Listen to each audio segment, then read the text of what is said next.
제2차 세계대전이 종식된 1945년부터 소련의 공산주의가 해체된 1989년까지를 냉전시대라고 부른다.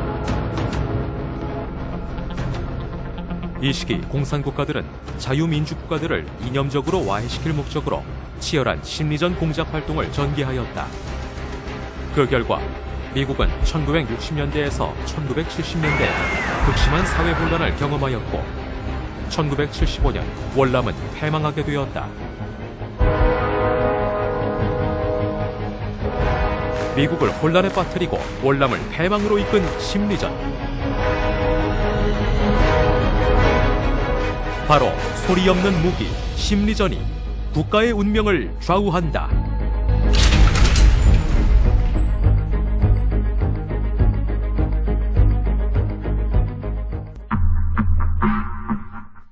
소련의 전직 KGB 요원 베즈메노프. 그는 1984년 한 언론과의 인터뷰 중에서 충격적인 사실을 폭로했다.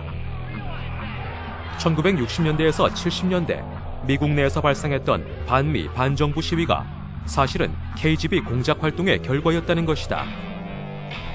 당시는 동서냉전이 정점으로 치닫던 시기로 미국과 소련이 치열한 체제 경쟁을 하던 때였다.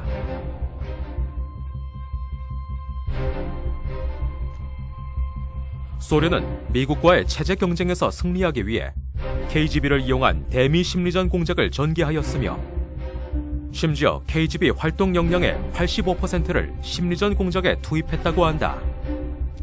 The main emphasis of the KGB is not in the area of intelligence at all. According to my opinion and opinion of many defectors of my caliber, only about 15% of time, money and manpower is spent on espionage as such. The other 85% is a slow process which we call either ideological subversion or active measures, активные мероприятия in the language of the KGB, or psychological war. 당시 소련 KGB의 목표는 미국인들에게 공산주의에 대한 환상을 지속적으로 주입하는 것이었다. 이러한 세뇌 공작을 통해 자유민주주의 체제에 대한 올바른 인식 능력을 마비시켜 궁극적으로 국가 수호 의지 자체를 무력화시키려는 것이었다. 실제로 KGB는 1960년대부터 약 20년 동안 미국 대학생들을 대상으로 심리전 공작을 집요하게 전개하였다. 그 결과 1960년대 미국 대학생 중 상당수가 KGB의 심리전 공작에 넘어가게 되었다. 즉, 소련의 의도대로 베트남전 반대 시위를 주도하거나 각종 반정부 활동을 전개하였던 것이다.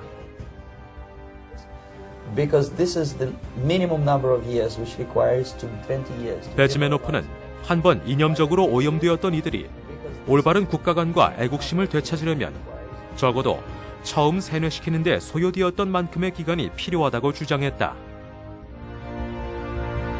한편 KGB는 미국이 공산화될 경우 자신들의 심리전 공작에 세뇌되었던 자들을 우선적으로 제거할 계획이었다고 한다. Here you can get popular like Daniel Ellsberg and filthy rich like Jane Fonda for being dissident, for criticizing your Pentagon. In future, these people will be simply squashed like cockroaches. Nobody is going to pay them nothing for their beautiful, noble ideas of equality. 왜냐하면 이들이 소련식 평등과 사회주의의 실상을 직접 경험하게 된다면 반드시 공산주의의 반기를 들 것이기 때문에 이를 사전 차단하겠다는 것이었다. The demoralization process in the United States is basically completed already.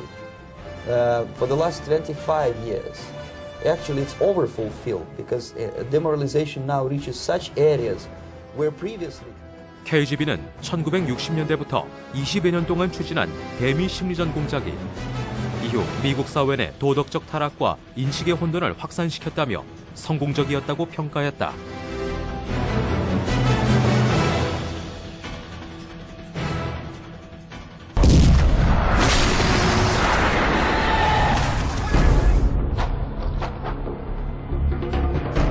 (1975년 4월 30일) 자유월남은 공산월맹에 의해 패망한다. 월남의 군사력은 물론 무역, 통신, 교역, 생활 수준 등 여러 면에서 월맹보다 절대적인 우위를 점하고 있었다. 그러나 월남이 패망하게 된 원인은 부정부패 등 여러 요인이 있었으나 무엇보다도 월맹의 집요한 심리전 공작이 성공했기 때문이다. 월남 국민들은 월맹 측이 주장하는 호치민이 애국자다라는 환상적 이미지 속에 통일만 되면 지금보다 10배 이상 잘 살게 될 것이라는 선전에 현혹되었다. 이러한 월맹의 집요한 심리전으로 자신들의 안전을 담보해주던 미군의 철수를 외치고 월맹 측에 각종 고급 정보를 흘리는 등 간첩 활동을 했던 것이다. 이로 인해 월남에서 반미, 반전 시위가 계속되고 미국에서도 반전운동이 심화되자 미국은 결국 1973년 1월 27일 월맹과 평화협정을 맺고 미군을 철수시켰다. 그러나 월맹이 공산화된 이후 환영받을 줄 알았던 월남 내 반체제 인사나 월맹 협조자들은 변절 가능성이 있다는 이유로 수용소에 강제 수감되거나 처형을 당했다.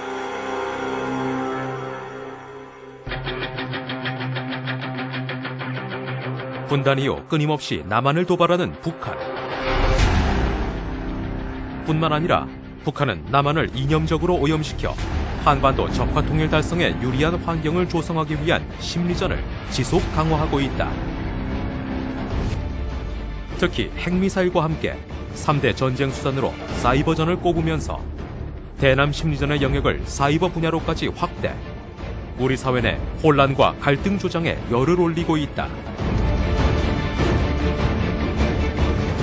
최근 김정은은 북한 매체를 통해 대남 심리전을 담당하는 적공 일꾼들을 격려한 사실을 공개하였다. 이는 대남 심리전을 더욱 강화하겠다는 김정은의 의지를 노골적으로 표출한 것이라 할 수 있다. 그러나 우리 국민들은 이러한 북한의 무차별적인 대남 심리전에도 불구하고 그 심각성을 제대로 인식하지 못하고 있는 것이 현실이다.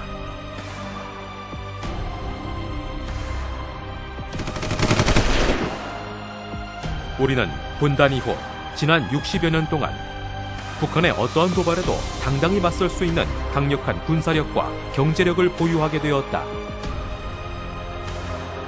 그러나 우리가 군사력과 경제력에서 북한보다 우월하다 하더라도 국론이 분열되고 국민들이 사상적으로 통일되지 못한다면 우리의 안보는 결코 장담할 수 없다. 북한이 대남 심리전 공세를 노골화하고 있는 지금 우리가 북한의 술수에 말려든다면 우리 역시 과거 미국과 월남의 경우처럼 큰 대가를 치르게 될 것이다. 따라서 그러한 상황을 미연에 방지하기 위해서는 국민 모두가 북한 대남 심리전 공작의 실체를 제대로 인식하고 북한에 대한 경각심을 한층 더 강화해 나가야 할 것이다.